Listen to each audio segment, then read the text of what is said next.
All right, we are back after hours with my special guest, Hawk T Poets, talking about a lot of things. Police brutality, his poetry, his wife, mother of his child, just everything. Before we went to go to the song, I'm not really making sense here, but before we took to the song, we talked a little bit about your acting. And would you say you love acting more than poetry? Do you like them equally? Um, Entertaining or just being entertaining people, I guess overall, if speaking in general again, so entertaining in general, whichever I'm able to excel in, I love doing it. And if you don't have passion for what you're doing, so I don't think I love one more than the other. Honestly, I guess the answer I had to think about that was like, nah, I don't think I love one Yeah. more than the other. Now, do you Um, have a favorite genre that you like to perform? Comedy, drama? no, I just whatever comes up, subject, topic, depends on the day, the time, the place. A lot of different pieces just came from just somebody walking by or saying something to me. Um, I really liked my work to come to me that way. I would purposely do that after a while. Everybody has things. I've got tons of things that are about this or that or about me or this happened or that happened. But I enjoy more writing about people's experiences because I felt like, in my opinion, that it uh, would be a little bit redundant to only talk about myself. Okay. Um, so I made a decision when I started writing, I guess, more and doing more Hawk T Poet. Because before I was writing stuff for everything else, commercials, anything else, Wow. I mean, jokes, whatever. so as far as acting and commercials and all that stuff, have you been doing it as long as you've been doing poetry? I haven't been no poetry. I was writing stories. Hawk T Poet was created uh, because he is a character, and at the same time he is a poet. He is a spoken word artist. Okay. But I was sitting on a couch. True story. Sitting on the couch, saw a advertisement for a poetry spot. I was very stressed out at the time, and I was doing some other things. Like I said, I've been in done. I could go through shows that I've been with famous people and did shows with people and stuff like that. Yeah. And had them there with the promoter that I used to hang out with, and wasn't just being a flyer person. We were the team. Yeah. We did everything. When you're in a club 3 and 4 nights a week, shout out to the Attic. That's where the Attic crew got their name from. None of y'all are from. Nobody's from Atlanta. Nobody probably can. That's where the Attic crew got their name from. Nobody the can club relate. called the Attic in Buckhead. Yeah. That was one of the hottest, man. The things that went on in Buckhead then, before it all was shut down. Anyway, All so show business was never really something that was far. It was just a matter of what am I doing with it. Okay. And I was sitting on my couch and I needed some real therapy. And like I said, I've been writing tons of stuff written. And I just decided to start writing it poetically, what I was thinking, what I was feeling. So I was always speaking. Okay. Done speeches, stuff like that.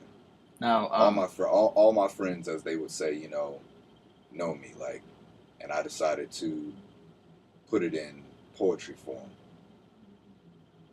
and it was born, and it was I'm fortunate. I'm very fortunate. I say all that to say I'm very fortunate. It was at an interesting time in my life that it came about, and I was very fortunate, and am still learning what more to do with it because it is a gift. okay. And Now, that's why, like I said, I hope to when I write a piece that people enjoy it and like it because people can say what they like. That's what it's about. Sure, you can write for yourself all day long. Okay? You can write for yourself all day long. But at the end of the day, if you're going to perform poetry, people have to like it. And sometimes they may not like it. Yeah. And that's what it is. But when they do, you know that you wrote something that people enjoy. Now, what if what if you have that bad luck streak where you perform poetry and it just gets shot down all the time? Do you say to yourself, "Okay, it's my voice. I'm just gonna keep on going and see what happens," or do you try to adjust it so that maybe one person or two people can at least, bear to listen to it? No, I made like tons of adjustments. I'm still making adjustments. Sometimes I'll be too excited when I perform. I've seen it. Sometimes watching myself is just painstaking, and then there's times where the performance is a lot better. So I'm constantly learning. Um, I don't think there's sure there have been times not when people didn't want to listen, but I think my energy was bad, and there have been times where people just didn't like what the heck I was saying.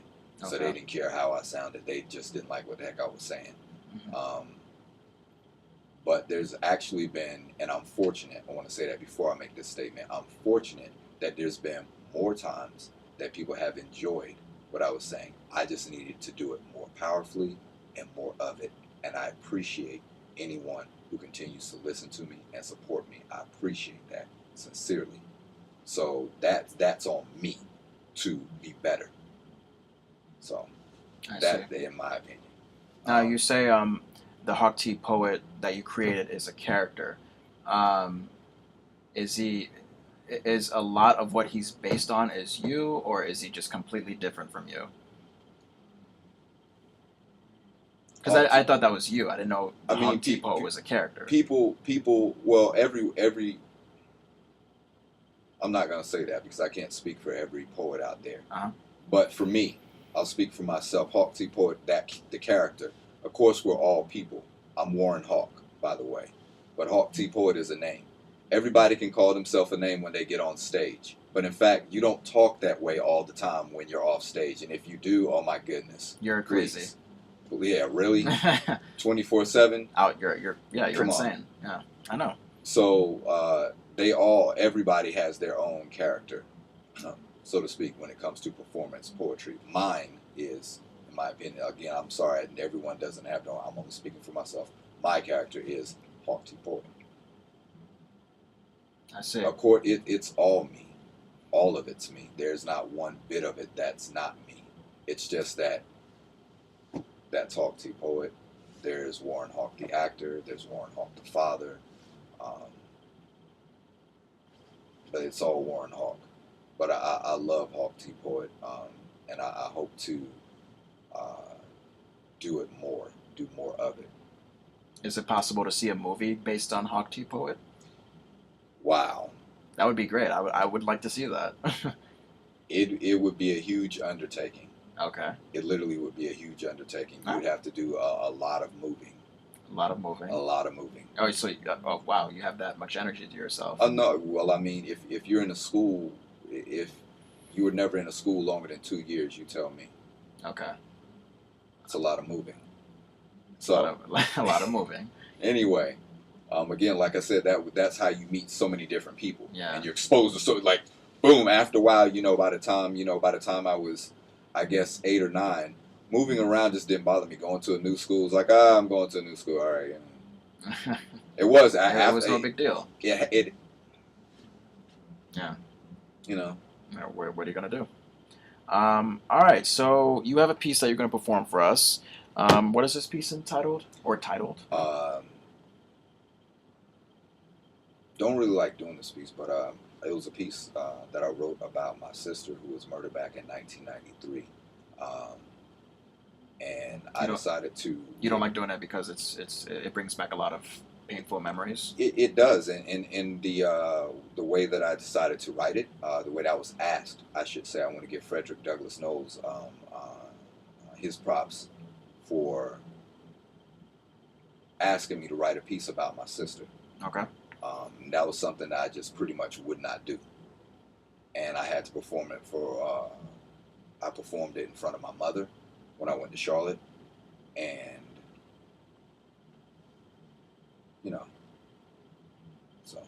All right. Well, let's you'll perform the piece. So let me just adjust it so we can see you there. Yeah, the lighting is like really bad, but forgive me. All right. So without further ado, it is Hawk T Poet. Take it away.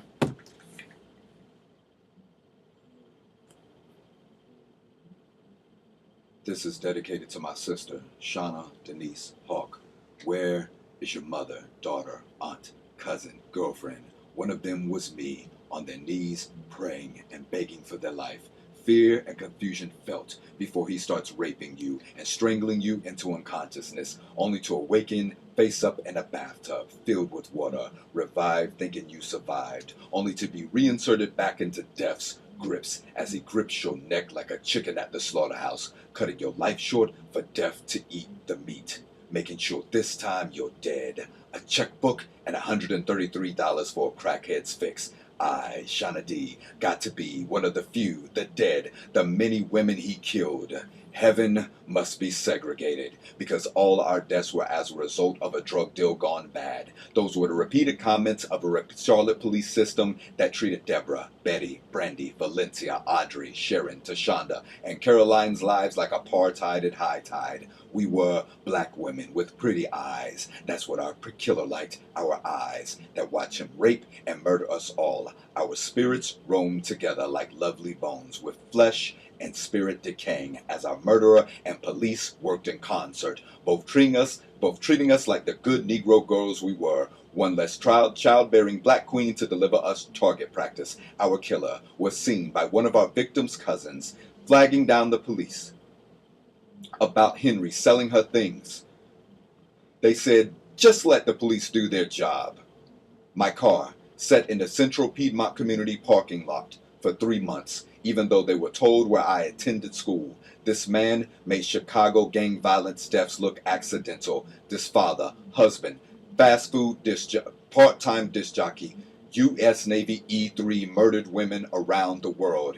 If only my mother would have told them I was a white adopted child, my murder would have been solved before daybreak. 2508 Elon Street off Freedom Drive in Charlotte, North Carolina. It's ground zero. The last place I saw my mother, my brother, Walter, Wesley, and Warren, who still holds on to my Taco Bell name tag, the one off Sharon Amity, where my murderer, Henry L. Wallace, managed me, just like he managed to make it to my wake and hug my mother and tell her he's sorry for her loss, just like he managed to get married to her former prison nurse, Rebecca Torrijos, while he sits on death row. Prisoner number 0422350, Central Prison, Raleigh, North Carolina. Number 21 on the black serial killers list, had no sympathy for my life.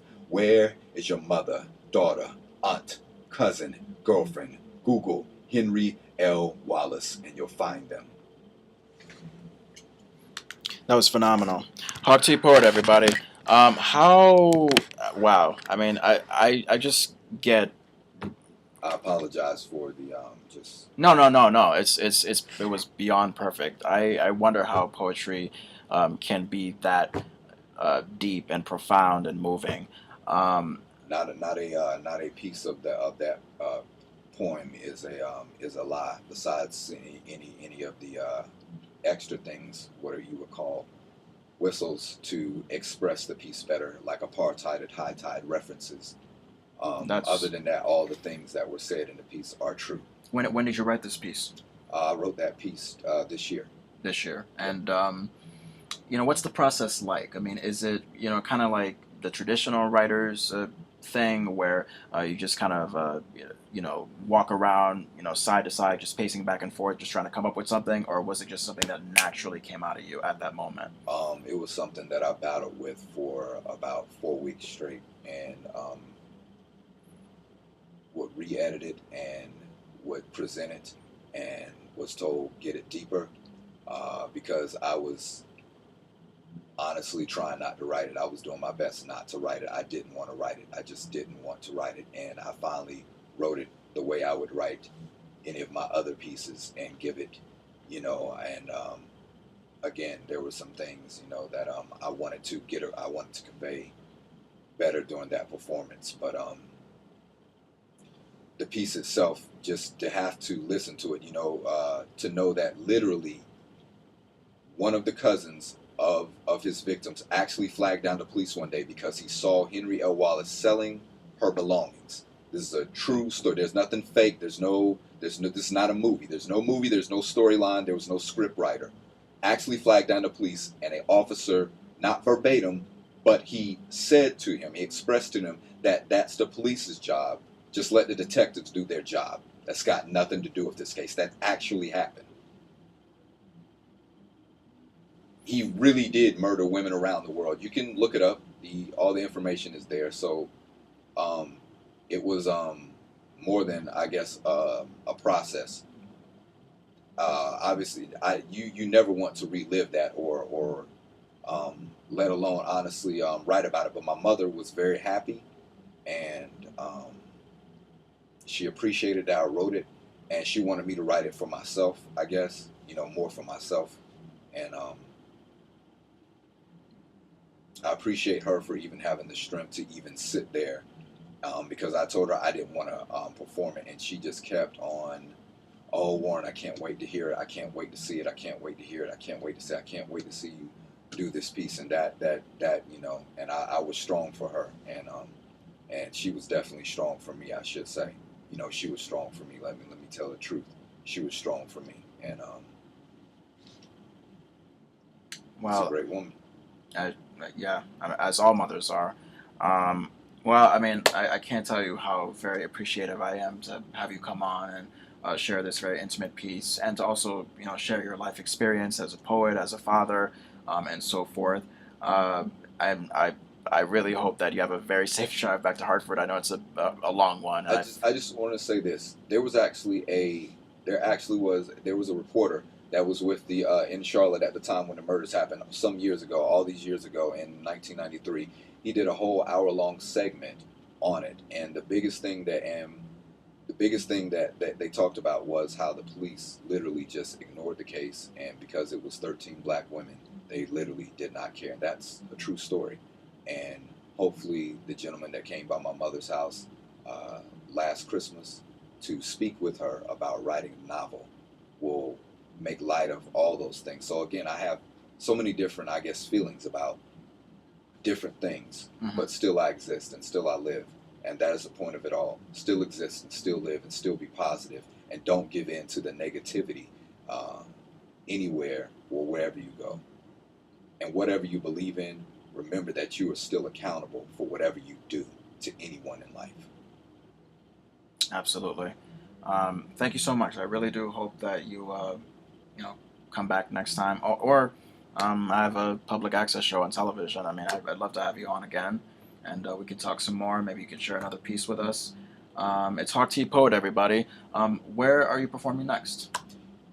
I will be in Troy, New York, at the Gorilla Theater in Troy, New York. They'll be having a masquerade party there. But it's a guerrilla theater, so it's not just, people think masquerade, but it's going to be a lot of people there. It's going to be this Connecticut Slam team is going to be there. Everybody that was on the Connecticut Slam team, so I'll be performing the police piece there. So we'll be there. After that, I'll be doing movies. I'll be doing this short that's coming up. That's going to takes time. Now, are some of these movies online? Can you? Love Unconditional has been shown 3 times. Okay.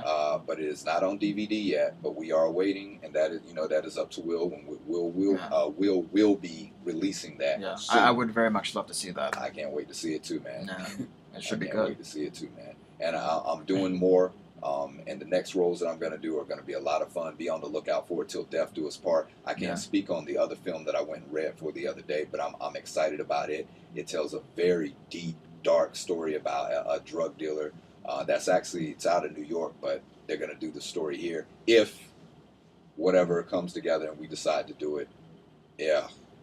That guy, I wish, and I'm sorry, I should be promoting that gentleman. There's a novel. He actually wrote a novel about it, and I don't know the name of it. I read the part yesterday. We had a good reading, so. But I wish I knew his novel. I will plug his novel. But it's a great novel, and they're turning it into a movie. And then next year there's another film that I'll be trying out for in December. I'll be trying out for it. Hopefully I get that part, and it'll be shot in South Carolina and West Virginia and DC. Small film, nothing big, nothing big. It's a small film, indie film. We're gonna have knapsacks and regular cars. It's not gonna be some, but still it takes thousands of dollars to still produce this indie film, and it will be done soon. Hopefully, if I get the part in that film, it'll be out in 2014. To be honest with you, it'll be honest. The next projects will be out by 2013 around June. Well, before you know it, 2013, 2014, they'll be right here. So don't you worry about time. All right. Thank you so much once again. Thank you, man. I really appreciate it. Thank you for having me. Wow, your hands are cold. I mean, it must be freezing out there. Oh man. All right. So Hawk T Poet, everybody. We're going to take a quick song break, and we'll be right back with more stuff. Stay tuned. Thanks, man. No, thank you. Thanks for just letting me rattle off for a minute, man. Yeah. I got to have a lot of fun. I like how you asked, so he's a character. I'm like, you know what? I'm going to say something. Most of the last spoken word artists are going to be mad out there. I'm deeper than that. No, dude, you're a character. Yeah. You're a character, whether you like me to say it or not. Hey, it's the truth. How you doing, sir? All right, man. Have a good night, sir. Really appreciate it. Thank you, man. All right. See you around. Let's keep in touch. Sure.